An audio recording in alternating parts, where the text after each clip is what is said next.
देवसुतं देव कंसचानूरमर्दनं देवकी परमानन्दं कृष्णं वन्दे जगद्गुरुम् गुरुर्ब्रह्मा गुरुर्विष्णू गुरुर्देवो महेश्वरः गुरु साक्षात परब्रह्म तस्मै श्री गुरवे नमः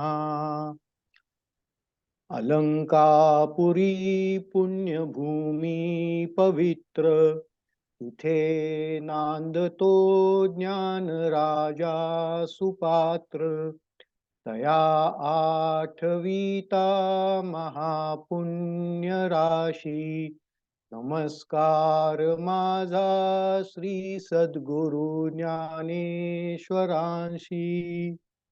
शुकासारिखे पूर्ण वैराग्य ज्याचे वशिष्ठा परिज्ञान योगेश्वराचे शिष्टा परिज्ञान योगेश्वराचे आठवी कवी वाल्मिकी कवी वाल्मिका सारिखा मान्य ऐसा नमस्कार माझा श्री सद्गुरु रामदासा जय जय रघुवीर समर्थ. सर्व आदरणीय श्रोते वृंद, मी तुम्हाला एक विनंती आज करू इच्छितो की कृपया आपलं मन एकाग्र करा आणि जे मी सांगतोय त्या कानांमध्ये सर्व प्राण घेऊन या. कारण मी आज तुम्हाला 51 ते 100 यामध्ये जे मी ज्ञानेश्वरीला रत्नांची खाण असं संबोधतो, म्हणजे त्या रत्नांच्या खाणींच्या सफरी म्हणजे सफरीसाठी घेऊन जात आहे. तर कृपया अवधान द्या. ना तरी शब्द ब्रह्माब्दी मथियला व्यास बुद्धी निवडिले निर्वधी नवनीत हे. अर्थ, अथवा व्यासांनी आपल्या बुद्धीने वेदरूपी समुद्राचे मंथन करून हे भारत रूपी अमर्याद लोणी काढले. मग ज्ञानाग्नि संपर्के कडसिले निविवेके पद आले परिपाके आमोदासी. अर्थ, मग ते भारत रूप लोणी ज्ञानरूपी अग्नीच्या संसर्गाने विचारपूर्वक कढवले, त्यामुळे त्याचा परिपाक होऊन त्याला साजूकपण आला आणि त्याचे गीतारूपी साजूक तूप बनले. जे अपेक्षिजे विरक्ती सदा अनुभवी जे संती सोहम भावे पारंगती रमिजे जेथ.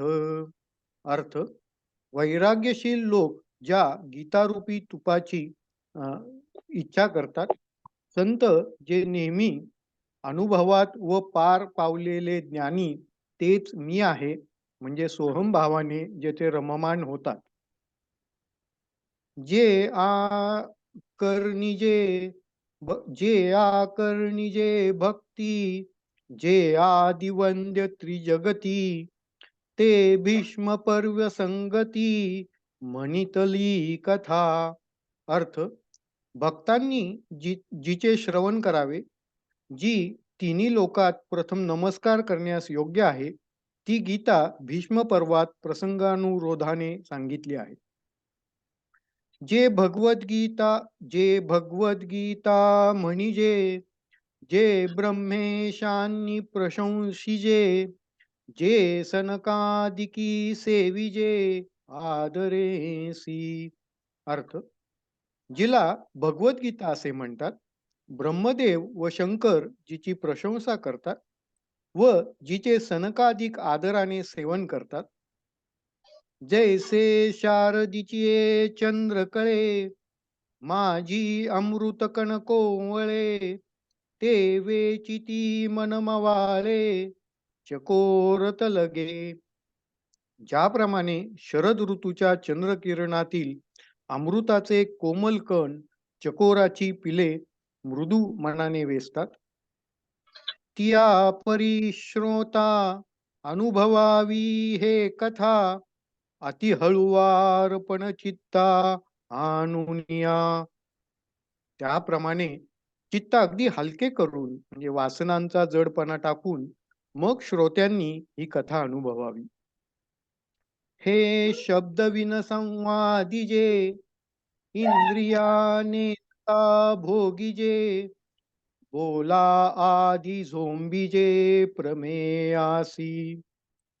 हिची चर्चा शब्दा वाचून करावी, मनातल्या मनात हिचा विचार करावा, इंद्रियांना पत्ता लागू न देता हिचा उपभोग घ्यावा व हिच्यात प्रतिपादक शब्दांच्या अगोदर त्यात सांगितलेल्या सिद्धांतांचे आकलन करावे. जैसे भ्रमर परागुनेती परिकमळ दळे नेनती, तैसा परी आहे सेविती ग्रंथीये. कमलातील पराग भुंगे घेऊन जातात, परंतु कमळाच्या पाकळ्यांना त्याची खबरही नसते. त्याप्रमाणे या ग्रंथातील तत्वांचे सेवन करावे. का आपुला ठावो न सांडिता, आलिंगिजे चंद्र प्रकटता, हा अनुरागू भोगिता कुमुदिनी जाणे. किंवा चंद्र दिसू लागतात, चंद्र विकास कमलिनी प्रफुल्लित होऊन आपली जागा न सोडताच त्याला आलिंगन देतात. हे प्रेम सौख्य कसे भोगावे ते एक तिलाच ठाऊक असते. ऐसे निगंभीरपणे स्थिरावलोनी अंतकरणे, आथिला तोची जाणे मानूये. त्याप्रमाणे गंभीर व शांत अंतकरणाने जो संपन्न आहे तोच या गीतेचे रहस्य जाणतो. अहो अर्जुनाची ये पाती, ते परिसणया योग्य होती, तिही कृपा करोनी संती अवधान द्यावे. अहो अर्जुनाच्या पंक्तीला बसून ऐकण्याची ज्यांची योग्यता असेल त्या संतांनी कृपा करून इकडे लक्ष द्यावे. हे सलगी म्या म्हणितले, चरणा लागोनी विनविले, प्रभू सखोल हृदय आपुले म्हणून या. ज्ञानदेव म्हणतात, अहो महाराज, आपले अंतकरण गंभीर आहे, म्हणून हे वरील ओवीतील विधान मी लढिवाळपणे केले. ही वास्तविक आपल्या पायाजवळ विनंती आहे. जैसा स्वभाव माय बापांचा, अपत्य बोले जरी बोबडी वाचा, तरी अधिकची तयाचा संतोषाथी. लहान मूल जरी बोबड्या शब्दांनी बोलले तरी त्याचा अधिकच संतोष मानावयाचा. हा ज्याप्रमाणे आई बापांचा स्वभावच असतो, तैसा तुम्ही मी अंगीकारिला, सज्जनी आपुला म्हणितला, तरी उणे सहज उपा साहला प्रार्थुकाई. ज्याप्रमाणे तुमच्याकडून माझा अंगीकार झाला आहे व सज्जनांनी मला आपले म्हणून म्हटले आहे, तेव्हा अर्थातच माझे जे काही उणे असेल ते सहन करून घ्यालच. त्याबद्दल आपली प्रार्थना कशाला करू. परी अपराधू तो आणि आहे, जे मी गीतार्थु कवळू पाहे, ते अवधारा विनवूल आहे म्हणून या. परंतु खरा अपराध तो वेगळाच आहे. तो हा की मी गीतेचा अर्थ आकलन करण्याचा प्रयत्न करत आहे, म्हणून ऐका अशी मी तुमची विनंती करत आहे. हे अनावरण विचारिता, वायाची दिवसा उपनला, चित्ता ये रवी भानु तेजी काय खद्योता शोभाथी. हे गीतार्थाचे काम न झेपणारे आहे. त्याचा विचार न करता उगाच ते साहस करण्याचे मनात आणले. वास्तविक पाहिले तर सूर्यप्रकाशात काजव्याची काय शोभा आहे. किं तिटिभूचांचुवरी मापसूये सागरी हीनेन तू त्या परी प्रवर्तेथ. किंवा टिटवीने समुद्र आटवण्यासाठी आपल्या चोचीने पाणी उपसण्याचा प्रयत्न केला, त्याप्रमाणे मी अल्पज्ञ हे गीतार्थ सांगण्याच्या कामी प्रवृत्त झालो आहे. ऐका आकाश गिवसावे, तरी आणिक त्याहुनी थोर होवावे. मनोनी अपाडू हे अवघे निर्धारिता. हे पहा, आकाशाला कवळायचे झाल्यास आकाशाहून मोठे व्हावयास पाहिजे. आणि म्हणून विचार केला असता हे गीतार्थ सांगणे माझ्या योग्यते बाहेरचे आहे.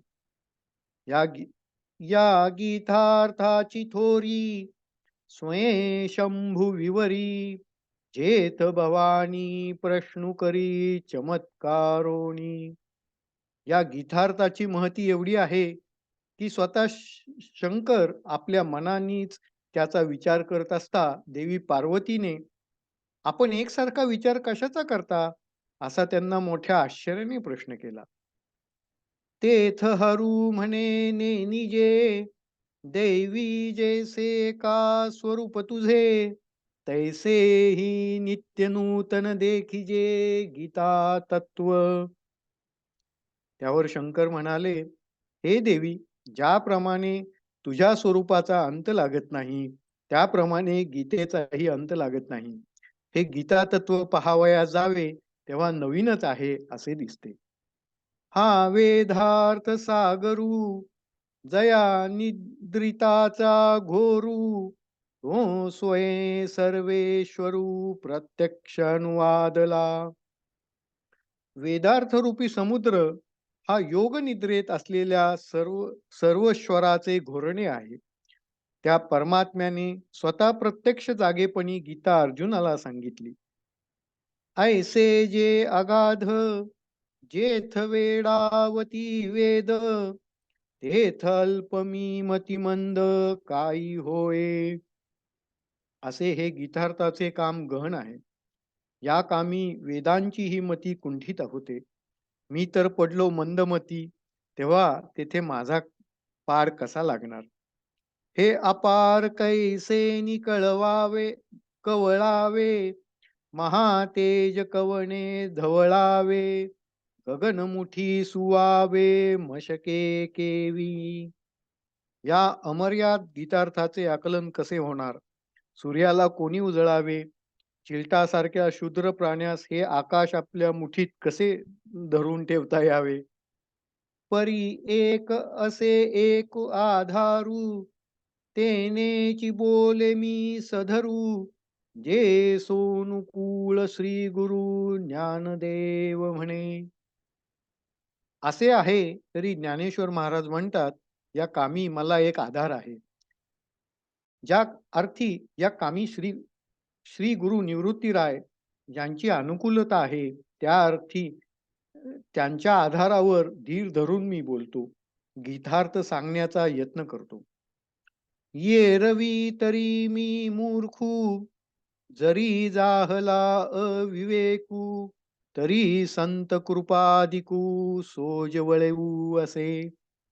एरवी मी तर बोलून चालून मूर्ख आहे व माझ्या हातून हा अविचार होत आहे, तरी संत कृपेचा दिवा माझ्या पुढे सारखा लखलखीत ठेवत आहे. लोहाचे कणक होय, ते हे सामर्थ्य परिसीच आहे. इमृत ही जीवितला आहे अमृत सिद्धी. लोखंडाचे सोने होते खरे, परंतु तसे करण्याचे सामर्थ्य केवळ परिसामध्येच आहे. किंवा मेलेल्यासही परत जीवित लाभते, पण तो प्रताप केवळ अमृताचाच आहे. जरी प्रगट सिद्ध सरस्वती, तरी मुकिया ही आती भारती, येथ वस्तू सामर्थ्य शक्ती नवलकई. जर प्रत्यक्ष सरस्वती प्रगट होईल तर मुक्याला वाचा फुटेल. ही केवळ वस्तू सामर्थ्याची शक्ती आहे, यात आश्चर्य ते काय.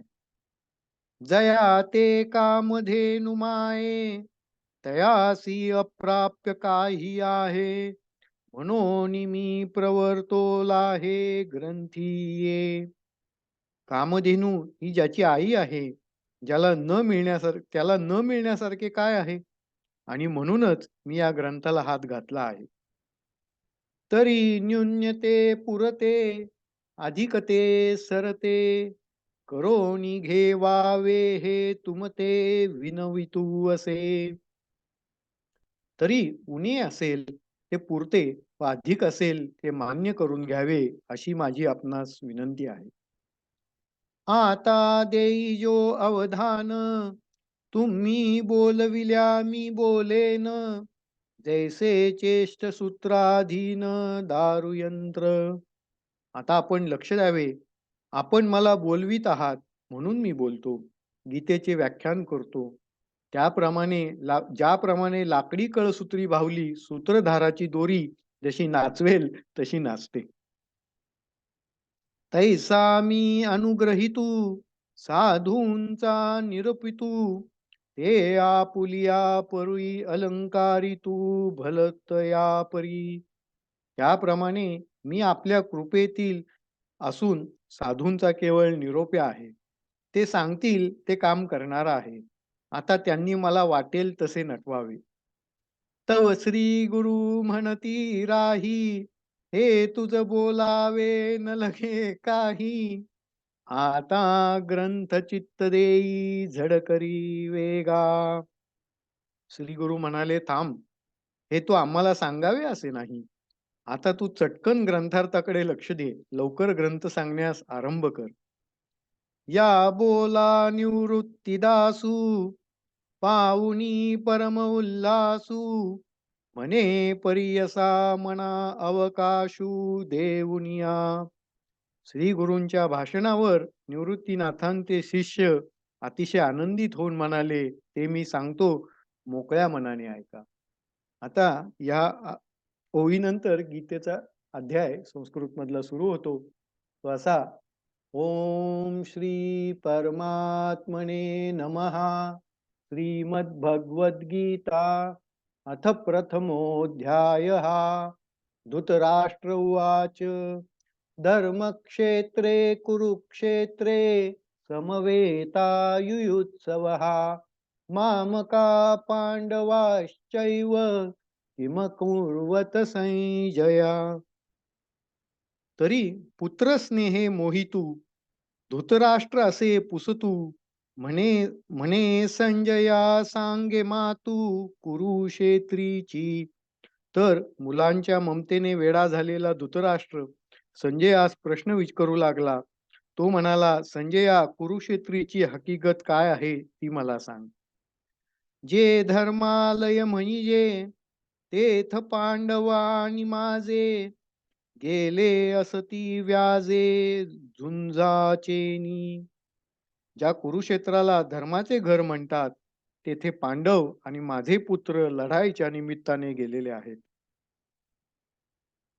तरी तेची तुला अवसरी, काय किजत असे येर येरी, ते झड करी कथन करी मज प्रती.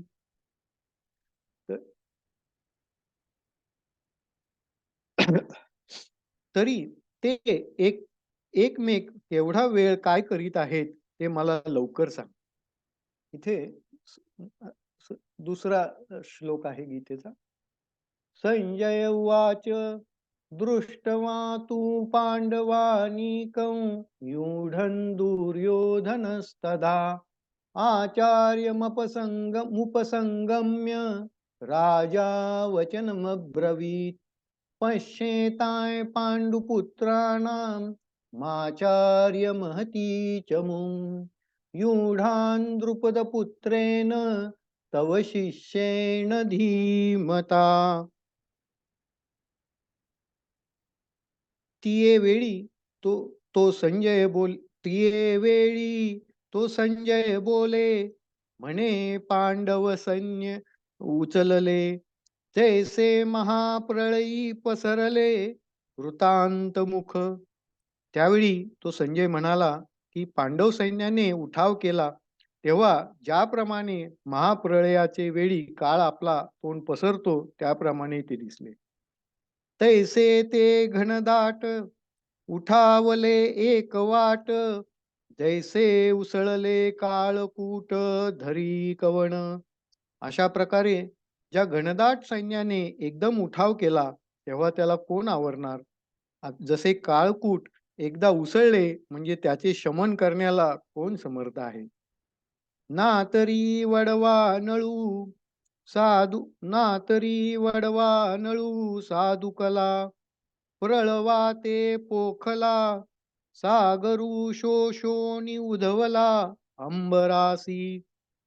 अथवा वडवा नल म्हणजे समुद्राच्या पोटातील अग्नी एकदा पेटला तशाच त्याला वाऱ्याने हात दिला म्हणजे तो जसा सागराचे शोषण करून आकाशापर्यंत भडकतो. तैसे दळदुर्धर नाना व्यूही परी कर, अवगमले भयासूर तिये काळी.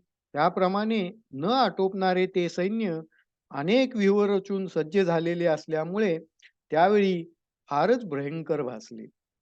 ते देखुनिया दुर्योधने अव्हेरिले कवणे माने, जैसे न गनिजे पंचानने गजगटांते. ज्याप्रमाणे हत्तीच्या कळपांना सिंह मुळीच मोजत नाही त्याप्रमाणे ते सैन्य पाहून दुर्योधनाने त्याची मुळीच पर्वा केली नाही. मग मग द्रोणापासी आला, तया ते म्हणे का हा देखिला, कैसा दळभारू उचलला पांडवांचा. नंतर दुर्योधनाजवळ येऊन त्यांना म्हणाला पा- दुर्योधनाजवळ येऊन त्यांना म्हणाला, पांडवांचे हे सैन्य कसे उसळले आहे पहा. हे अर्थ थोडा इथे चुकलाय. म्हणजे द्रोणांपाशी दुर्योधन आला आणि दुर्योधन त्यांना म्हणाला की पांडवांचे हे सैन्य कसे उसळले आहे हे पहा. गिरी दुर्ग जैसे चालते, तैसे विविध व्यूह संभवते, रचिले आथी बुद्धिमते द्रुपद कुमरे. हुशार अशा द्रुपद पुत्र दुन्याने सैन्याचे हे नाना प्रकारचे व्यूह सभोवार रचले आहेत, जसे काही डोंगरी किल्लेच. जो हा तुम्ही शिक्षा पिला, विद्या देऊनी कुरुठा केला, तेने हा सैन्य सिंह पाखरीला देख देख. ज्याला तुम्ही शिक्षण देऊन शहाणे केलेत त्याने म्हणजे त्या दृष्टद्युम्नाने हा सैन्यसिंह कसा उभा केला आहे हे पहा तर खरं. अत्र शूरा महेश्वासा भीमार्जुन समायुधि, युधानो विराटश्च द्रुपदश्च महारथः. आणि काही असाधारण जे शस्त्रांसी प्रवीण, शास्त्रधर्मी निपुण वीर आहाती. आणखीही हे शस्त्रास्त्रात प्रवीण व शास्त्रधर्मात निपुण आहेत असे असामान्य योद्धे आहेत. जे बळे प्रौढी पौरुषे भीमार्जुना सारिखे, ते सांगेन कौतुके प्रसंगेची. जे जे शक्तीने मोठेपणाने व पराक्रमाने व अर्जुन यांच्याप्रमाणे आहेत त्यांची नावे प्रसंग आला आहे म्हणून कौतुकाने सांगतो.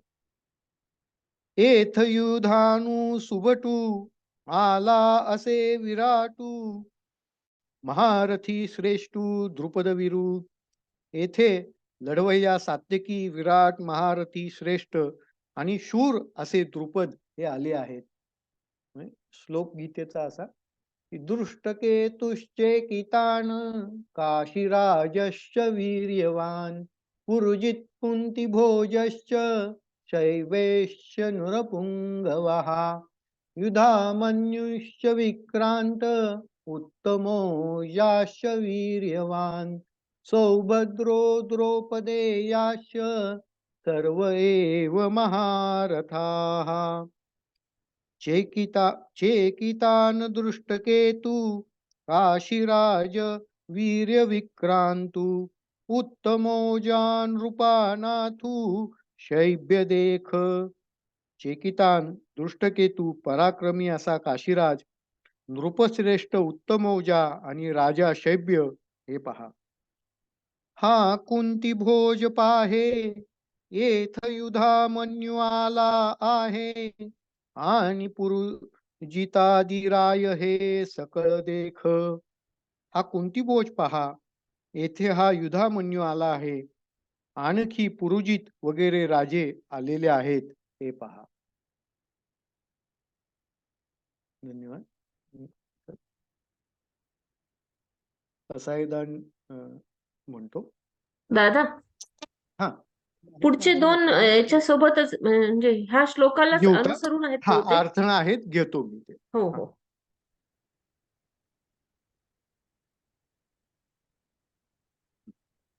हा सुभद्रा हृदय नंदनू जो आपरू नवार्जुनू तो अभिमन्यू म्हणे दुर्योधनू देख द्रोणा. दुर्योधन म्हणाला, अहो द्रोणाचार्य, सुभद्रेच्या अंतकरणाला आनंद देणारा व प्रति अर्जुनच असा जो तिचा मुलगा अभिमन्यू हा पहा. आणि कही द्रौपदी कुमरू हे सकळही महारथी वीर मितीने निजे परी अपार मिनले असती. आणखीही द्रौपदीचे पुत्र जे हे सर्व महारथी वीर आहेत, त्यांची मोजदात करता येणार नाही, पण असे अपरिमित महारथी वीर या ठिकाणी जमले आहेत. आपण पसायदान घेऊयात ना ताई, हो म्हणजे हो मग पुढच्या 7वा 8वा श्लोक पुढच्या वेळेला होईल आपला. हो. हं? हो. हा. पसायदान. आता विश्वात्मके देवे येने वाग्यज्ञे तोषावे तोषो निमज द्यावे असाय दान हे जे खळांची व्यंकटी सांडो दया सत्कर्मी रती वाढो भूता परस्परे पडो मैत्र जीवांचे दुरितांचे जाव विश्व स्वधर्म सूर्ये पाहो तो जे वांछील तो ते लाहो प्राणी जात वर्षत सकळ मंगळी ईश्वर निष्ठांची मांदियाळी अनवरत भूमंडळी भेट तू भूता चला कल्पतरूंचे आरव चेतना चिंतामणींचे गाव बोलते जे अर्णव पियुषांचे चंद्रमे जे अलांछन मार्तंड जे तापहीन हे सर्वाही सदा सज्जन सोय रे हो तू किंबहुना सर्व सुखी पूर्ण होनी तिनी लोकी जो आदि पुरुषी अखंडित आणि ग्रंथोपजीविये विशेषी लोकीये दृष्टादृष्ट विजय हो आवेजी तेथ म्हणे श्री विश्वेश्वरावो हा होईल दान पसावो येणे वरे ज्ञान देवो सुखिया झाला सुखिया झाला सुखिया झाला. श्री संत ज्ञानेश्वर महाराज की जय. जय जय राम कृष्ण हरी पांडुरंग हरी. छान दादा. माझं काही चुकलं असेल तर क्षमा करा. यावर थोडं बोलावं असं वाटतं दादा. पहा, म्हणजे गुरु परंपरा जी ज्ञानदेवांची आहे ती अशी आहे, म्हणजे नाथ संप्रदायातील आहे. म्हणजे आदिनाथ, गोरक्षनाथ, गहनीनाथ, निवृत्तीनाथ आणि ज्ञाननाथ म्हणजे ज्ञानदेव, अशी ती गुरु परंपरा आहे. त्या गुरु परंपरेत मध्ये म्हणजे जर का आपण बारकाईने पाहिलं तर ज्ञानदेव जरी या सर्व अभंगांमधून असं सांगत आहेत की मी किती लहान आहे, मी टिटवी आहे, मी त्या टिटवीच्या सारखा पाणी समुद्राचं शोषू इच्छितो, हे त्यांचं किती मोठेपण असावं असा विचार माझ्या मनात आला होता.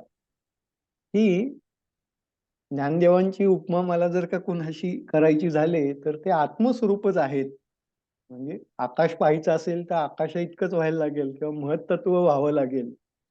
पण नुसतं गीता पाहणे नाही, तर गीतेच्या पुढे जाऊन आत्मतत्व पाहणं, आत्मज्ञान झालेला अशी जी माऊली आहे, त्याचं वर्णन आत्मज्ञान, आत्मा या शब्दाचा अर्थ जो सर्वव्यापी आहे आणि जो सूक्ष्मातील सूक्ष्म आहे, म्हणजे तो छोट्यातला छोटा आहे, परंतु सर्व ठिकाणी व्यापून आहे, असं आत्मस्वरूपच आहे.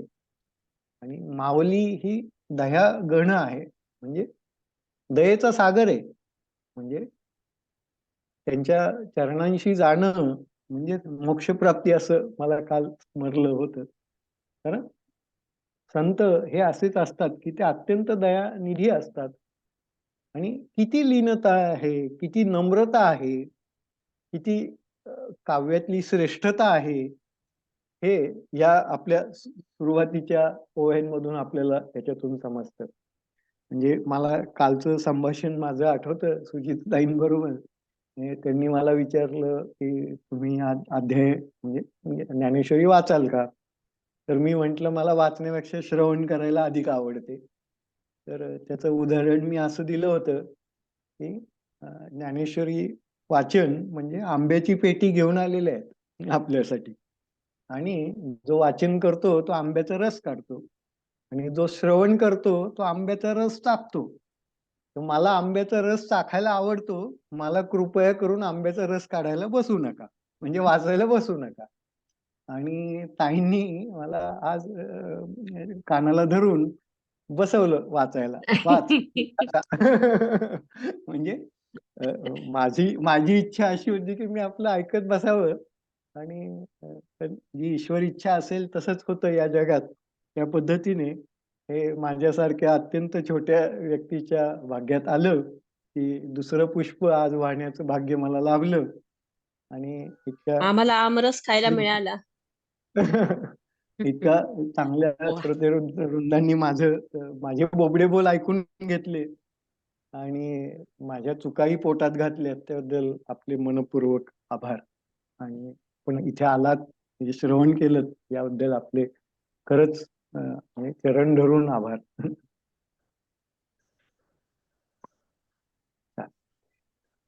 अजून खूप कोणताही छान दादा. छान. काही सांगायचंय?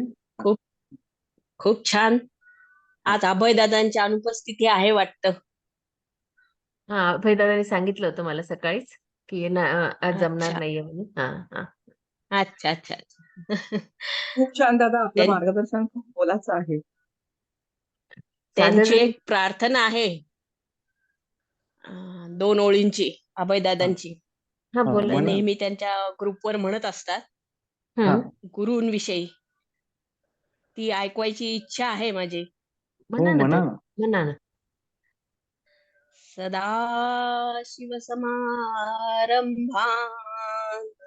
व्यास शंकर मध्यमा अस्मदाचार्य पर्यंतम वंदे गुरु परंपरा, वंदे गुरु परंपरा. श्री गुरुभ्यो नमः. रामदासजींसारखे गुरु आम्हाला ऐकायला मिळाले, अतिशय आनंद झाला. खरंय, धन्यवाद. ही धन्यवाद. गोष्ट खरी आहे अगदी, की आपल्या खूप छान वाटतं ग्रुपमध्ये आणि सगळे जणांचा आशीर्वाद मिळतो, सगळ्या जणांचं गायडन्स मिळतं हे खूप मोलाचं आहे असं मला वाटते खरं तर. आपलं आपलं ग्रुपच एकमेका सुंदर सहाय्य आहे. करू. अवघे धरू सुपंथ. ईश्वर निष्ठांची मांडी आली आहे असं मी त्याला येस, म्हणतो नेहमी. ईश्वर बरोबर निष्ठांचे बरोबर. सर्व लोक एकत्र आलेले आहेत आणि आपल्यामुळे खरंय खरंय. पुण्य पदरात पडतं. हम्म, येस, ताईंमुळे हम्म. खरंच खूप छान पुण्य हो मला पुण्य सगळ्यामुळे मिळतं शिकायला आहे. मिळते ताई. खरं सांगायचं तर खूप लहान आहे सगळ्यांमध्ये. आणि नाही, तुमच्या सगळ्यांचा उल्हास बघून, इथं तुमच्या सगळ्यांचं कार्य बघून मला शिकायला मिळत आहे. एवढं मात्र नक्की आहे. कोणीतरी कुणीतरी पुढे गेलं की आपोआप सगळेजण येतात पाठीमागे. हे ताई तुम्ही पुढे होऊन ग्रुप तयार केला किंवा जे काय आहे ते सुरू केलं. ह्याला फार महत्व आहे. खरं सांगायचं तर शिकण्यासाठी केलेलं आहे आपोआप आणि खूप काही शिकायला भेटत आहे एवढं मात्र नक्की आहे. अगदी सर्वांनाच सगळं काही शिकायला मिळतं आहे. खूप छान ही आहे. तुमचे उपक्रम खूप छान आहेत. अतिशय चांगले स्तुत्य उपक्रम असतात सगळे. आम्हालाही सर्व काही शिकायला मिळतं. धन्यवाद ताई. खूपच छान.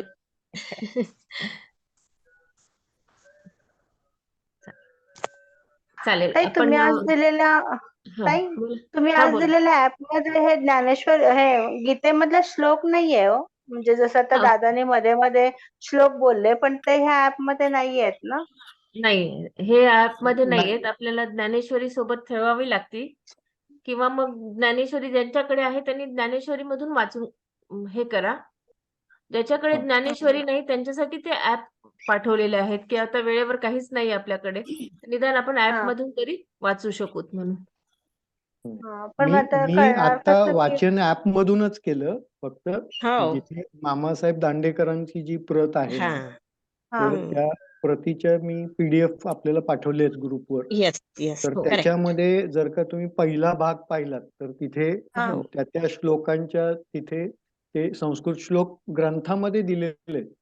म्हणजे आहेत. ज्यांच्याकडे अच्छा खरा ग्रंथ समोर आहे त्यांना ते लगेच कळेल. माझ्याकडेही अच्छा समोर ग्रंथ इथे नव्हता. मी ऍप हा मधूनच वाचलं.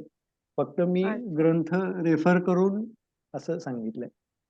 जिथे अच्छा होते कारण तिथे ते श्लोक फक्त मी गीता समोर ठेवून ते हा हा सांगितले.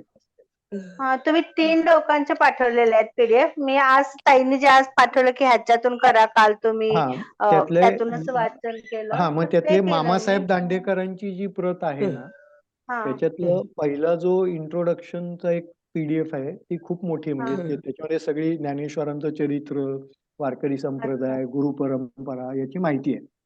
हा आणि दुसऱ्या जो म्हणजे भाग आहे त्याच्यापासून हा ज्ञानेश्वरी वाचन सुरू होतंय. अच्छा. तर अच्छा त्याच्यातला दुसऱ्या भागातले आता आपण म्हणजे आपला आता पहिला गीतेचा पहिला अध्याय पहिला अध्याय. हा त्यातलं पहिलं गीतेचं म्हणजे जे काही महत्व सांगितले ज्ञानेश्वरांनी 84 ओव्यांमध्ये ते आपण पाहिलं हा आणि आपण हा आता गीता वाचनाला सुरुवात केली. म्हणजे पहिला सुरुवात. अध्याय जो चालू आहे त्यातले 5 श्लोक आपले झाले आतापर्यंत झाले. म्हणजे आपण आतापर्यंत ओके 102 ओव्यांचं वाचन झालेलं आहे. झाले आता बरोबर पुढच्या हा वाचनांमध्ये पुढचे श्लोक येतील आणि असं सांगता येत नाही की ज्ञानेश्वर माऊलींचं ही म्हणजे वेगळेपण आहे की एका श्लोकासाठी त्यांनी अनेक दृष्टांत दिलेले आहेत. उभ्या. कधी कधी अच्छा